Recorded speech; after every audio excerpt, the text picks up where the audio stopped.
मोहब्बत और पसंद में फ़र्क। जब कभी मोहब्बत की कोई बात हो तो बहुत से लोग ये कहते हैं कि हज़रत खदीजा और हज़रत मोहम्मद की मोहब्बत की शादी थी, इसलिए मोहब्बत करना हरगिज़ गलत नहीं है। ऐसा हरगिज़ नहीं था। उनकी मोहब्बत की शादी नहीं थी, बल्कि पसंद की शादी थी।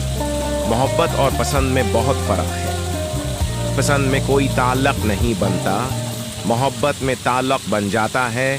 खुद पर अख्तियार नहीं होता, मोहब्बत की कोई हद नहीं होती।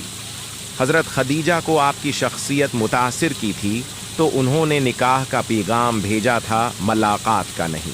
इसलिए कुरान पाक भी यही कहता है, जब कोई औरत पसंद हो तो उससे निकाह कर लो।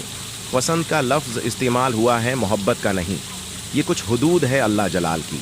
जो कोई उनको तोड़ता है वो सब कुछ पाकर भी ज़िंदगी भर बेसुकून रहता है।